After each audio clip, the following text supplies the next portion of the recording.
YS Rajasekhara Reddy గారు దివంగత ముఖ్యమంత్రి ఆరోగ్యశ్రీ అనే ఒక అద్భుతమైన ప్రోగ్రామ్ని ఇనిషియేట్ చేసిన వ్యక్తి. ఆరోగ్యశ్రీ అన్నది ప్రతి పేదవాడికి అదొక భరోసా లాగా ఉంది. అంటే నాకేమైనా ప్రాబ్లం వస్తే నేను హాస్పిటల్కి వెళ్తే పైసా ఖర్చు లేకుండా నాకు ట్రీట్మెంట్ జరుగుతుంది అన్న ఒక భరోసా. ఆరోగ్యశ్రీ అన్నది అన్ని ప్రైవేట్ కార్పొరేట్ హాస్పిటల్స్లో అమలు చేయాలి అన్న ఒక కాన్సెప్ట్ పోను ఏమైపోయిందంటే చాలా ప్రైవేట్ కార్పొరేట్ హాస్పిటల్స్ వాటిని వదిలేస్తున్నాయి. అంటే they are not catering to Aarogyasri. So Aarogyasri అంత గొప్ప ఫ్లాగ్షిప్ ప్రోగ్రామ్ని పూర్తి స్థాయిలో అమలు చేయకపోవడానికి కారణం ఏంటి? అండ్ మీ గవర్నమెంట్ ఈ విషయంలో ఎలాంటి చొరవ తీసుకుంటుంది to make sure that it is implemented in every hospital? ప్రజల ప్రాణాలు కాపాడేటువంటి ఒక గొప్ప ప్రభుత్వం అంటే కూడా ఒక దేవుళ్ళ లాంటి మనిషిరా ఇంతమందిని కాపాడారు, ఈ పథకం ఇంతమందిని కాపాడింది అని చెప్పి ఆనాడు వైఎస్ఆర్ గారి హయాంలో ఈ పథకం వల్ల హీల్ అయ్యి అంటే క్యూర్ అయ్యి ఈరోజు ఉన్నటువంటి వాళ్ళందరూ కూడా ఎంత ఆయన్ని వైఎస్ఆర్ గారిని గుండెల్లో పెట్టుకుంటారు.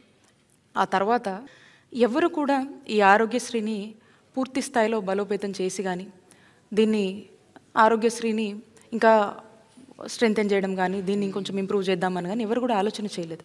సో ఆ తర్వాత చూసినట్టయితే ముఖ్యమంత్రి గారు మన ప్రభుత్వం అంటే మా ప్రభుత్వం అధికారంలోకి వచ్చాక అంటే 2019లో మనం కనుక చూసుకున్నట్టయితే ఆరోగ్యశ్రీ ప్రొసీజర్స్ 1059 ఉండేవి.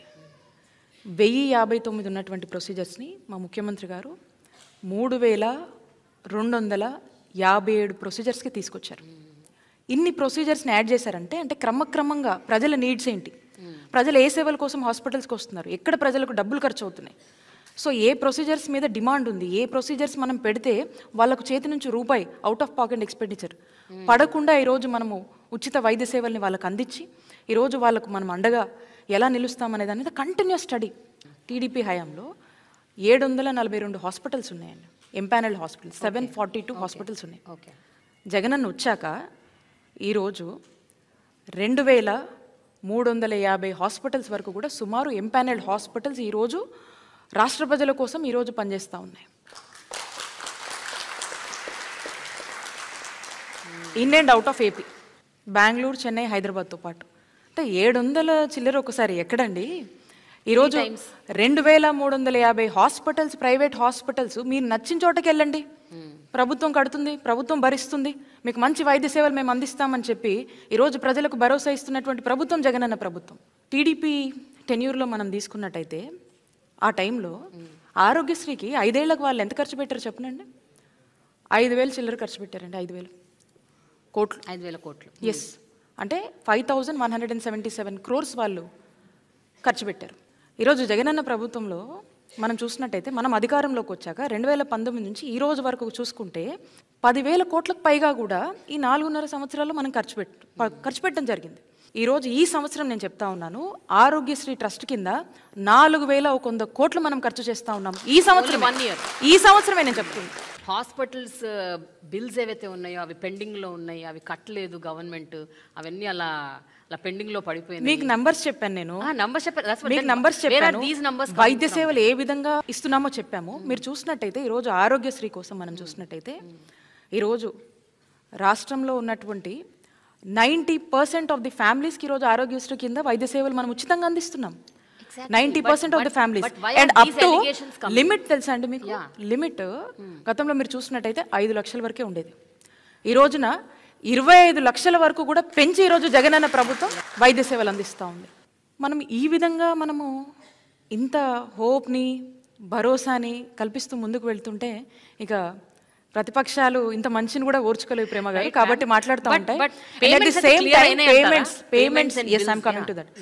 పేమెంట్స్ అప్లోడ్ అవ్వగానే పేమెంట్స్కి అనేది ఒక ప్రొసీజర్ ఉంటుంది ప్రేమ గారు.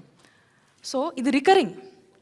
సపోజ్ నేను ఈ రోజు వరకు పేమెంట్ చేసిన మళ్ళీ ఈ రోజు సాయంత్రానికి మళ్ళీ రేపటి నుంచి కూడా మళ్ళీ it's an add on thing జరిగిపోతూ ఉంటుంది. అంటే పేషెంట్స్ వస్తుంటారు, చూసుకుంటూ ఉంటారు. ఇట్స్ ఎ రికరింగ్ థింగ్ అండి, ఇది కంటిన్యూస్ ప్రాసెస్ అనమాట. సో దీన్ని ఈ కంటిన్యూస్ ప్రాసెస్కి దీనికంటూ కొన్ని ఇవి ఉంటాయి, దాని ప్రకారం తగ్గట్టే మనం కడుతూ పోతున్నాం. ఎక్కడ కూడా ఇంతమందికి వైద్య సేవలు మనం అందించాలనే తపన మనలో ఉన్నప్పుడు సో ఖచ్చితంగా దాని తగ్గట్టు ప్రాంప్ట్ పేమెంట్స్ మనం చేసినప్పుడే వీళ్ళకి మనం హెల్ప్ చేయగలుగుతాం. సో డోంట్ యూ థింక్ ఇన్ని ప్రొసీజర్స్ పెంచి ఇన్ని హాస్పిటల్స్ ఎన్పానల్ చేసి మనము పేమెంట్స్ ఖచ్చితంగా చేయాలనే బాధ్యత ప్రభుత్వంగా మనకుంది. అండ్ దాని తగ్గట్టే మనం చెల్లిస్తూ పోతున్నాం కాబట్టి ఈ బడ్జెట్ కూడా మనకి ఇంత ఖర్చు అవుతుంది. సో కాబట్టి we are prompt in doing the payments and we are even very helpful to all the empanelled hospitals. ఏ కన్సర్న్స్ ఉన్నా ఏమున్నా కూర్చుంటున్నాం, మాట్లాడుతూ ఉన్నాము. అండ్ గతంలో ఎన్నడూ లేని విధంగా మనం చూసినట్టయితే ఇన్ఫ్యాక్ట్ ఒక మంచి బెటర్ రేట్స్ని కూడా వాళ్ళకి ఇస్తూ ఈరోజు వాళ్ళని కూడా ఎంకరేజ్ చేస్తూ ఒకసారి మనం ఆలోచించండి, ఇన్ని హాస్పిటల్స్ మనం ఎంపానల్డ్ అయ్యామంటే that doesn't give a sense that ఎంత ఫ్రెండ్లీగా ఈరోజు మన గవర్నమెంట్ ఉంటే ఇంతమంది ముందుకు వచ్చి ఆ హాస్పిటల్స్ని ఎంపానల్ చేసుకుంటున్నారు. జగన్ గారి గవర్నమెంట్ వచ్చాక ఆరోగ్యశ్రీకి అనుసంధానంగా ఆరోగ్య రక్ష, ఆరోగ్య ఆసరా, ఇప్పుడు రీసెంట్గా జగనన్న హృదయ రక్ష అనేదో తీసుకొచ్చారంట. అవునా? I heard these are the 3 major initiatives taken up in this government అని. ఆ 3 ఏంటండి? అండ్ దాని what is the motive behind these 3 major programmes? Aarogya Asara అనేది ఇట్స్ అన్ ఐకానిక్ స్కీమ్ అని చెప్పొచ్చండి. దేశాన్నే ఇన్స్పైర్ చేసేటువంటి one of the additional dimension ఈ ఆరోగ్యశ్రీ స్కీమ్కి, ఈ ఆరోగ్య ఆసరా అనే స్కీమ్. ఒక వ్యక్తికి సర్జరీ అయినాక, ఒక ట్రీట్మెంట్ అయిపోయినాక వాళ్ళు బెడ్ రెస్ట్లో ఉన్నప్పుడు సర్జరీ అయిపోతుంది, గవర్నమెంట్ ఫ్రీగా చేస్తుంది, there all done, they need some bed rest.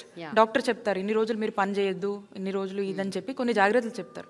But వాళ్ళకి ఇంటికి వెళ్ళిన తర్వాత వాళ్ళకి ఎలా గడవాలి? సో అప్పుడు వాళ్ళ పరిస్థితి ఏంటి? ఎవరు హెల్ప్ చేయాలి? Post recovery period. Of course.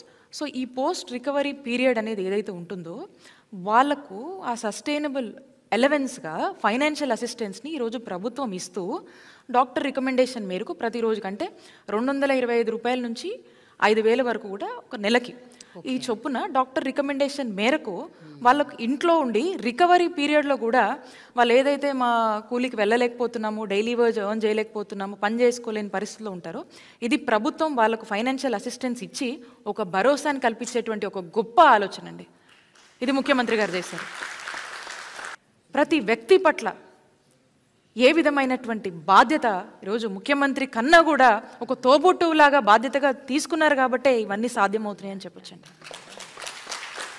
That's our CM అండి. Very unique. జగనన్న ఆరోగ్య సురక్ష. ఈ స్పెషలిస్ట్ డాక్టర్స్ని గ్రామానికే పంపించి ఈ స్పెషలిస్ట్ వైద్య సేవలు కూడా రాష్ట్రంలో ఉన్నటువంటి ప్రజలకు గ్రామ స్థాయిలో అందించేటువంటి ఒక గొప్ప కార్యక్రమమే ఈ జగనన్న ఆరోగ్య సురక్ష. రాష్ట్రంలో ఉన్నటువంటి ప్రతి సచివాలయ పరిధిలో, ప్రతి వార్డులో, ప్రతి గ్రామంలో కూడా దీన్ని మనం రోల్అవుట్ చేయడం జరిగింది.